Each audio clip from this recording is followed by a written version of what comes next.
12 વર્ષના બાળકને મોબાઈલ જોવા નહીં મળતા આત્મહત્યા. મોબાઈલના શોખે વિદ્યાર્થીનો જીવ લીધો. મિત્રો, 21 ડિસેમ્બર 2025ના ગુજરાત સમાચારમાં 5મા નંબરના પેજ ઉપર આજે એક સમાચાર આવેલા છે. આ કિસ્સો વાંચીને મને બહુ દુઃખ થયું. ખાસ કરીને આપણે જાણવા જરૂરી છે કે દરેક મા બાપે સમજવાનું બી જરૂરી છે, અને આમાં મા બાપનો જ રોલ બહુ મોટો મહત્ત્વનો છે આવી ઘટનાઓને અટકાવવા માટે. જે 12 વર્ષનું બાળક છે એ જો મોબાઈલ ન મળે અને આત્મહત્યા કરવા માટે પ્રેરિત થતું હોય અને આત્મહત્યા કરતા હોય તો વિચારવા જેવું છે કે એવું તો એના મનમાં શું ચાલતું હતું જેના કારણે આત્મહત્યા કરી. તો મિત્રો, મોટાભાગના કિસ્સામાં જનરલી કોઈ પણ વ્યક્તિ હોય, એ મા બાપ હોય, બાળકો હોય કે કોઈ પણ બીજા વ્યક્તિ હોય, એમના રૂટીન લાઈફમાં જવાબદારી, કામની જવાબદારી, ટેન્શન, આ બધી બાબતમાં એક થાક અનુભવતા હોય છે. એ કોઈ પણ ઉંમરના હોય, કોઈ પણ ફિલ્ડમાં કામ કરતા હોય, જે સ્કૂલના ટીચર હોય, ગવર્મેન્ટ અધિકારી હોય, ખેતી કામ કરતા હોય કે ડૉક્ટર હોય, કે પછી માન લો કે કોઈ એન્જિનિયર છે કે ઇવન બીજી કોઈ ફિલ્ડના એક્સપર્ટ માણસો છે.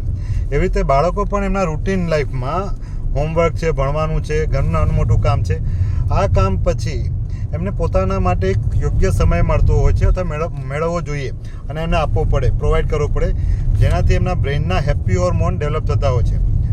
ખાસ કરીને આપણે એવું કહીએ કે ડોપામાઇન નામના રસાયણો છે, સેરોટોનિન નામના રસાયણો છે, એ જ્યારે બાળકો કોઈ હેલ્ધી એક્ટિવિટી કરે ત્યારે એ મગજમાં બનતા હોય છે, અને આ હેલ્ધી એક્ટિવિટી કર્યા પછી એમને એ બાબતનો સંતોષ પણ મળતો હોય છે. પણ જ્યારે આવી કોઈ એક્ટિવિટી એમને ના મળે, હેલ્ધી એક્ટિવિટી, અથવા એવું એમને સ્ટેજ ન મળતું, અથવા એમને મિત્રો ન મળતા હોય, અથવા એવી કોઈ જગ્યા ન મળતી હોય, ત્યારે બાળકો જાણીએ અજાણીએ જે બાબતમાં ડોપામાઇન લેવલ વધે છે એવી એક્ટિવિટીમાં જે અનહેલ્ધી હોય તો પણ પ્રેરિત થાય છે. ખાસ કરીને નાના બાળકો આજની તારીખમાં આપણે જોઈએ તો મોબાઈલના એડિક્શનમાં, મોબાઈલના યુઝમાં વધારે જાય છે. કેમ કે એમને બહારની દુનિયામાં રમવા માટે બીજા મિત્રો નથી મળતા, એવી જગ્યા પણ નથી મળતી, તેમજ ઘણી વખત મા બાપ ક્યારેક બીજી શેડ્યુલના કારણે એમને બહાર નથી મોકલી શકતા એકલા. ક્યારેક એવું પણ થાય કે મા બાપને પણ ડર હોય છે, ટાઈમનો અભાવ હોય છે, તો એ પણ નથી જઈ શકતા, જેના કારણે બાળક ઘણી વખત 24 કલાક ઘરમાં અથવા સ્કૂલમાં જ ગયા પછી એ આખો દિવસ થાકતું હોય છે સાયકોલોજીકલી, અને એ એક બોર્ડમ ફીલ કરતું હોય છે. હવે આ બોર્ડમને દૂર કરવા માટે હેલ્ધી એક્ટિવિટી બહુ જરૂરી છે. જેમ કે મોટા લોકો હોય તો એમના મિત્રો સાથે ગપ્પા મારતા હોય છે, આઉટિંગ કરતા હોય છે, ક્યારેક મ્યુઝિક સાંભળતા હોય છે, યા તો આપણે એવું કહી શકાય કે ઘણી વખત મંદિર ફરવા જતા હોય છે, સ્પોર્ટ્સ રમતા હોય. તો આ બધી બાબતોથી જે એડલ્ટ લોકો છે એમના મગજમાં પણ હેપી હોર્મોન ડેવલપ થતું હોય છે. એટલે આખા દિવસનો થાક પોતાના મિત્રો સાથે અડધો કલાક સમય કાઢવાથી, કે સ્પોર્ટ્સ રમવાથી, વોલીબોલ, ક્રિકેટ કેવું રમવાથી, અથવા મ્યુઝિક સાંભળવાથી, અથવા ડાન્સ ક્લાસીસમાં જવાથી, અથવા તમારી મનગમતી પ્રવૃત્તિ કરવાથી એ હેપી હોર્મોન મગજમાં ડેવલપ થાય છે, જેનાથી તમારો થાક ઓછો થાય છે. તમે બીજા દિવસના કામ માટે તમે રિચાર્જ થઈ જતા હોય છે, તમારી બોડી અને માઇન્ડ. એવી રીતે બાળકોમાં પણ એડલ્ટ કરતાં એનર્જી વધારે હોય છે, જેમને એ એનર્જીને યુટિલાઇઝ કરવા માટે એમને સ્પોર્ટ્સ એક્ટિવિટી, ફિઝિકલ એક્ટિવિટી તેમજ કોઈ ક્રિએટિવિટી એમને બહુ જરૂરી છે. જ્યારે એ બાબત નથી મળતી ત્યારે એમની અંદર જે કહી શકાય કે એનર્જીનું સપ્રેશન થાય છે. આ સપ્રેશન સાથે સાથે એમનું માનસિક સ્તર એટલે કે ઇમોશનલ લેવલ પણ ડિપ્રેસ થાય છે અને એ સપ્રેસ થાય છે. એટલે એ કિસ્સામાં શરીરમાં શું થાય છે અને બ્રેઇનમાં શું થાય છે એ આ વિશે આપણે સમજીએ. જનરલી ક્યારે પણ વ્યક્તિઓ પોતાની હેપીનેસને ફીલ ન કરી શકતા હોય અથવા એવું કોઈ વર્ક ન કરતા હોય તો જેના કારણે બ્રેઇનના કેમિકલ, જે ખાસ કરીને હેપી હોર્મોન છે, એ ડેવલપ નથી થતા, અને જે હેપી હોર્મોન છે એ ઘટતા જાય છે. તેમજ કોર્ટિઝોલ નામનું રસાયણ શરીરમાં વધે છે, જેના કારણે ચીડચીડાપણ, ગુસ્સો આવો, ડર લાગવો, કપડામાં પેશાબ કરી જવું રાત્રે, અને ગુસ્સો કરો, બરાબર જિદ્દી થઈ જવું, અથવા કોઈ એક જ રૂમમાં રહી અને મોબાઈલ કે ગેમનું એડિક્શન થઈ જવું, અથવા કહી શકાય કે ટીવીનું એડિક્શન થઈ જવું. અને જો ટીનેજ હોય અથવા એનાથી મોટી ઉંમરના લોકો હોય, બાળકો હોય, તો એ ઘણી વખત બીડી, સિગરેટ, તમાકુ, બરાબર છે, એ બાબતમાં એડિક્ટ થઈ જતા હોય છે. તો આનો બહુ સિમ્પલ ફંડા છે કે જ્યારે હેલ્ધી વેમાં તમે હેલ્ધી હેબિટ કે હેલ્ધી એક્ટિવિટી દ્વારા તમારા બ્રેઇનને તમે એને જે હેપી હોર્મોન ડેવલપ થાય એ ડેવલપ તમે ના કરો તો એનો ઓલ્ટરનેટ જે હેબિટ કહેવાય અથવા ખોટી જે બાબતો છે, એડિક્શન છે, એ એડિક્શનમાં બાળકો જોડાઈ જાય છે. કેમ કે જ્યારે તમને હેલ્ધી વે તમને જ્યારે પ્રોવાઈડ ના થતું હોય તો અનહેલ્ધી વેથી પણ માણસ પોતાની નીડ પૂરી કરતા હોય છે. સપોઝ એક એક્ઝામ્પલથી આપણે સમજીએ કે સપોઝ મને ભૂખ લાગી છે અને મારે ઘરે જમવાનું નથી, તો શક્ય છે કે મારી પાસે પૈસા હોય તો હું બહાર જઈને પણ સારી હોટલમાં કે સારી જગ્યાએ કંઈ ફ્રૂટ કે એવું લઈને હું ખાઈ શકું છું. પણ માની લો કે મારી પાસે એ સ્કોપ પણ નથી, તો હું શક્ય છે કે બહાર જઈને કોઈની પાસે માગીને ખાઈશ, અથવા કોઈનું હું છીનવી લઈશ, અથવા હું કદાચ કોઈ જગ્યાએ ફેંકેલી વસ્તુ હશે, ખરાબ વસ્તુ હશે અને ઇન્ફેક્શન થાય એવી હશે તો પણ હું મારી ભૂખના કારણે હું એ ખાઈ લઈશ. કેમ કે એ ટાઈમે મને ખબર છે કે આ વસ્તુ યોગ્ય નથી, પણ મારી ભૂખ એટલી બધી હોય તો હું મરવા કરતાં શક્ય છે કે હું આ વસ્તુ ખાઈ લઈશ. જો મારી પાસે પૈસા ન હોય કે મારા ઘરે જમવાનું ના હોય તો, કાં તો પછી હું અનહેલ્ધી વે પકડીશ, જેમ કે હું કોઈને પાસેથી છીનવી લઈશ અથવા ચોરી કરીશ. તો આવો રસ્તો ભૂખમાં જે રીતે શરીરની નીડ માટે મોટા માણસો, મોટા વ્યક્તિઓ પણ અપનાવી લેતા હોય છે, કેમ કે એમની હેલ્ધી વેની ખબર નથી અથવા એમના ઓપ્શનની ડાયરેક્શન કોઈ આપતું નથી. ક્યારેક એ અજાણ હોય છે કે બીજા હેલ્ધી વેવ છે. એવી રીતે બાળકોમાં પણ એવું છે. બાળકોના મન જ્યારે હેલ્ધી રીતે કોઈ એક્ટિવિટીમાં ન જોડાય અને એ ખુશ ન થાય અને હેપી વેમાં ન ડેવલપ થાય, ત્યારે બાળકો અનહેલ્ધી વે પકડે છે. એ અનહેલ્ધી વેમાં mobile addiction, game addiction, PUBG addiction, રીલનું એડિક્શન, પછી આપણે જે કહી શકાય ગેમ્બલિંગનું એડિક્શન અને IPL જેવી જે આપણે ઓનલાઈન જે ગેમ છે એનું એડિક્શન થતું હોય છે. આ એડિક્શન ફક્ત પૈસા કમાવા માટે થાય એવું નથી હોતું. એમાં એમને રિવોર્ડ સિસ્ટમ મળતી હોય છે, એમની એન્ઝાયટી સપ્રેસ થતી હોય છે, પણ આ બધું ટેમ્પરરી હોય. જેમ કે 2 કલાક દારૂ પીવાથી કે બીડી પીવાથી કે મોબાઈલ દેખવાથી તમારા ડોપામાઇન લેવલ વધે છે, પણ એ ડોપામાઇન લેવલ કદાચ 5% 10% વધે, તમારી એન્ઝાયટી ઓછી થાય, તમારી બેચેની ઓછી થઈ જાય.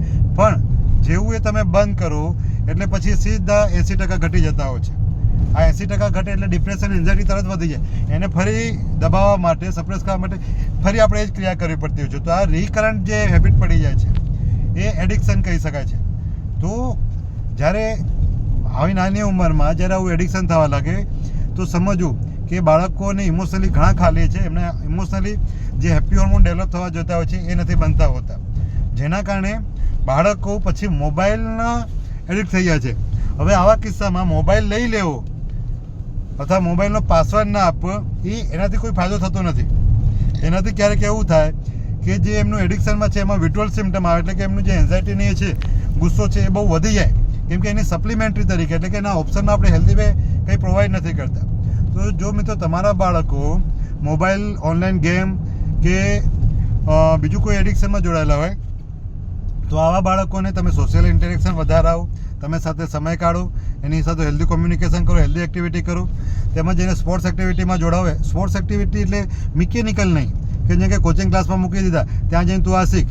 એ શીખવું અલગ વસ્તુ છે, અને પોતાની સેમ એજના લોકો સાથે, બાળકો સાથે રમવું, એન્જોય કરવું, પોતાના ઇમોશનને શેર કરવું, થોડા નાના મોટા લડાઈ ઝઘડા કરવા, એકબીજા સાથે શેરિંગ કરવું, કેરિંગ કરવું, મેનેજ કરવું, આ બહુ જરૂરી છે ઇમોશનલ શેરિંગમાં બાળકો માટે.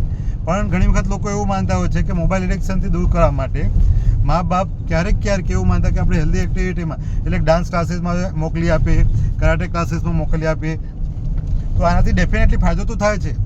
પણ જો એની સાથે સેમ એજના બાળકો ન મળે બરાબર, તો પાછું એ ફાયદો થવાની શક્યતા ઘટી જાય છે. ઘણી વખત ત્યાં ફિઝિકલ એક્ટિવિટી થાય, પણ જે ઇમોશનલી એક્ટિવિટી થવી જોઈતી હોય એ અલગ અલગ એજના કારણે ઘણી વખત ન થાય. તો મિત્રો ઘણી વખત બાળકોને મોટાભાગના કિસ્સામાં સરખી ઉંમરના પ્લસ માઇનસ બાળકો હોય, માન લો કે 10 વર્ષની ઉંમરનો છોકરો છે તો એને 11 વર્ષના બાળકો, 12 વર્ષના બાળકો, 7-8 વર્ષના બાળકો, એવું ગ્રુપ સર્કલ હોય જેની સાથે રમે તો એમના ઇમોશન ત્યાં અલગ અલગ રીતે પ્રેઝન્ટ થતા હોય છે, જે સપ્રેસ ન થાય. તો જેના કારણે બાળકને પોતાને પણ ખુશી થાય, તેમજ તેના હેપી હોર્મોન વધતા હોય છે. તો કોઈ પણ વ્યક્તિ એડિક્શનમાં હોય તો એને દૂર કરવા માટે એની સામે એની હેલ્ધી એક્ટિવિટી કરાવવી જ બહુ જરૂરી છે. એ હેલ્ધી એક્ટિવિટી એને ધીરે ધીરે પ્રોવાઈડ કરવી જરૂરી છે, અને સાથે સાથે કાઉન્સેલિંગ અથવા એની સાથે સારવાર પણ કરાવવી જરૂરી છે. જે ખાસ કરીને આપણે એવું કહી શકાય કન્સલ્ટન્ટ ન્યુરોસાયકાટ્રિસ્ટ પાસે, કાઉન્સેલર પાસે, બરાબર, જેનાથી કઈ રીતે બાળકને આપણે ટ્રેન કરી શકીએ, મા બાપને પણ સમજી શકાય અને સમજાવી શકાય કાઉન્સેલિંગમાં. તેમજ એ બાળકને કેમ એવું થાય છે એના કારણો પણ એ એક્સપર્ટ લોકો જાણ કરતા હોય છે આપણને. તો દરેક મા બાપ આ બાબતમાં ખાસ કરીને ધ્યાન આપે, જેનાથી પોતાના બાળકોને સારી રીતે મદદ કરી શકે. દરેક મા બાપ ઇન્ટેલિજન્ટ હોય છે, દરેક મા બાપ સારું ઈચ્છતા હોય છે પોતાના બાળકો માટે, પણ ઘણી વખત ઇમોશનલ ઇન્ટેલિજન્ટ તેમજ એડિક્શનના કારણોની જાણકારીના અભાવના કારણે મોટાભાગના કિસ્સામાં અજાણ્યાપણે વર્તન એવી રીતે કરતા હોય છે, ડરના કારણે, એના ટેન્શનમાં, જેનો ફાયદો થતો નથી. એકચ્યુઅલી બાળકોને નુકસાન વધારે થાય છે અને આપણે એ એડિક્શન છોડાવી પણ નથી શકતા. મિત્રો, આ બાબત અહીંયા હું વિરામ મૂકું છું, અને ભવિષ્યમાં જો તમારા બાળકોમાં પણ આવી કોઈ તકલીફ દેખાતી હોય તો ચોક્કસપણે તમે એને હેલ્ધી એક્ટિવિટીમાં કન્વર્ટ કરો. કન્સલ્ટન્ટ ન્યુરોસાયકાટ્રિસ્ટ અને કાઉન્સેલર પાસે એનું કાઉન્સેલિંગ કરવા માટે તમે આવો, પેરેન્ટિંગ કાઉન્સેલિંગ અને બાળકના કાઉન્સેલિંગ માટે, અને હેલ્ધી એક્ટિવિટીમાં કન્વર્ટ કરો. Thank you. મારો નંબર છે 9979845854. હું છું doctor Mukundrai Dindor, Urmi mind and brain હોસ્પિટલમાં લુણાવાડા ખાતે એઝ એ કાઉન્સલર તરીકે અને MD કન્સલ્ટન્ટ ન્યુરોસાયકાટ્રિસ્ટ તરીકે પ્રેક્ટિસ કરું છું. Thank you.